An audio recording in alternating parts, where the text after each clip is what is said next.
Hello and welcome from Budapest. This is Hungary Reports from Public Media M1, bringing you the latest news from Hungary and the Carpathian Basin in English. I'm Arpad Szőci. Thanks for tuning in.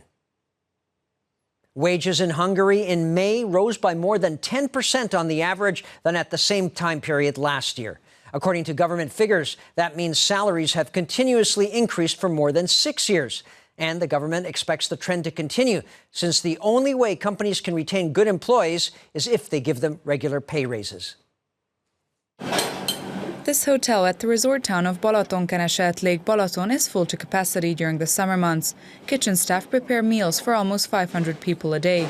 The hotel manager said that they would need more cooks, but that there is a shortage of them across the country. Several managers have been looking high and low for a qualified chef at the Lake Balaton region. So have we. There are positions where you can get a 20% raise just so that they can hang on to you, Csaba Szijjártó said.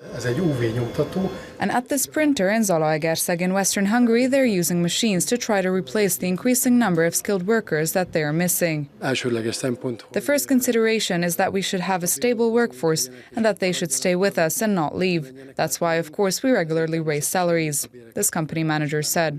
And it's thanks to companies like this that wages did, in fact, increase in May. The average gross wage, not taking into account public service employees, was the equivalent of €1,145 a month.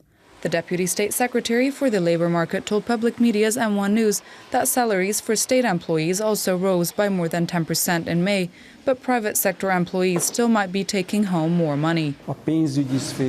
The financial sphere and the IT communications branch is where wages are highest. However, if you look at the measurements of pay raises, then we can see that pay increases are actually below average in these two branches.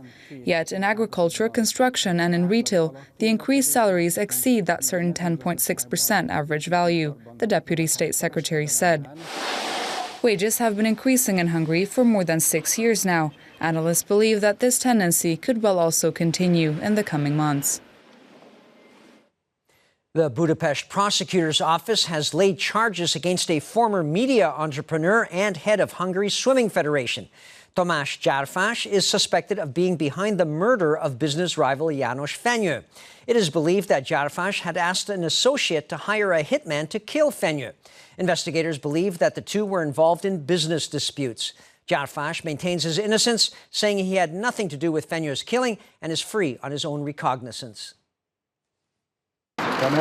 Media entrepreneur Tamás Gyárfás testified in front of court in April 2018. He elaborately talked about the starting up of the TV channel NAP, his rivalry with János Fenyő, and their personal relationship. However, he continues to deny that he had arranged to have someone murder his opponent. I have nothing to do with his death. I see myself as a victim of this entire tragedy, Tamás Gyárfás said. The media entrepreneur could leave court freely on a more than €600,000 bail and was ordered under house arrest, all fairly moderate measures, experts say. However, he's now facing charges by the prosecutor's office. According to the indictment, back in 1997, the defendant had decided to have János Fenyő murdered and commissioned his partner to do so, due to business and the ongoing power struggle between them, Rapp Ferenc said. According to the indictment, Tamás Gyárfás, in order to get rid of his rival, had commissioned the well-known underground figure Péter Tasnádi in September 1997 to kill János Fenyő. Tasnádi had accepted the request, asking for just over €35,000 and received half up front. Because he didn't carry out the hit, Gyárfás ordered the murder of János Fenyő by Tamás Portik, also known for his connections to the underworld. According to the prosecutor's office, Portik entrusted the well-known Slovakian hitman József Rohács to do the job. The Slovakian shot and killed Fenyő using a machine gun in February 1998 in the 2nd district of Budapest, while Fenyő was waiting at a red light in his car. Tamás Gyárfás, who is technically being charged with instigating the instigator, denies having anything to do with the murder. Based on the investigation documents, his lawyer believes that the charge will not be sufficient enough to convict him. The former media entrepreneur is awaiting hearings at large. The captain of a cruise ship which collided with a sightseeing boat in central Budapest in May is back in police custody. That's because police believe the 64-year-old Ukrainian failed to provide assistance after the collision in which dozens of people died. Authorities had earlier asked that the captain remain in custody, but lower courts released him on bail. A court is expected to rule on Wednesday about his current detention. 4 Second World War bombs found in Budapest were disposed of on Tuesday. It was a very dangerous operation. Bomb disposal units transported the bombs to Totár St. George in central Hungary, where they were detonated. Loud bangs could be heard, and a dust cloud several meters high rose up in Totár St. George. Altogether, 4 bombs from World War II were disposed. The largest bomb weighed up to 1 ton. After the disposal, a crater several meters deep had remained, and pieces of shrapnel were lying beside it. The operation required intricate preparation, with demolition experts working on it for hours. They dug holes, laid wires, and checked the area many times before detonating the bombs. They had been discovered in Budapest over the past few months. One was found during reconstruction work at Vörösmarty Square, another was revealed at the Buck Junction, and the third one was found at the Bozsik Stadium. This fourth one was lifted out from the river Danube at Budafok. It contained 400 kilograms of explosives, which means everything within a 1-kilometer range would have been destroyed if it had exploded. Due to the bomb disposal, road closures had been set up, and thousands of people were evacuated from their homes.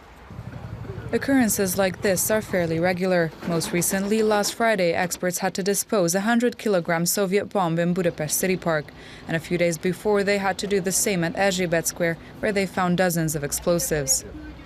Our unit gets 2,000–2,500 notifications on average every year, which could mean 30–35,000 explosives.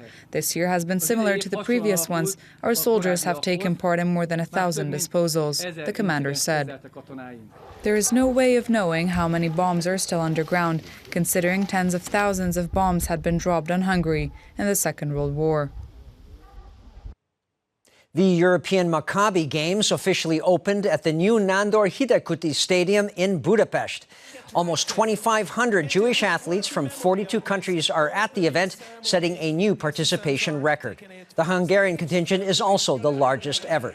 And lighting the Games' opening flame was Hungarian international chess star Judit Polgár. Hungarian President János Áder, who is also the patron of the event, made the opening speech, and the event was broadcast live on public media's All Sports M4 channel.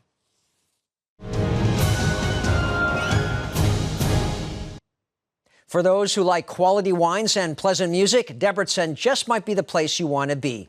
The city at Lake Békás is hosting from Thursday right through the weekend the Wine and Jazz Days Debrecen. It features 80 of the finest wines from Hungarian vintners that you can taste test, and you can do that while listening to more than 40 jazz bands featuring 200 musicians. And this year, they're honoring the saxophone. The works of painter and prima primissima recipient Peter Bucky are on display at the Mokhtar Community Center in Balaton Almádi. It includes his creations dating back to 1978. Bucky is often known for his colorful panel paintings, but now visitors will also get to see his black and white works and his mainly geometric-shaped constructions.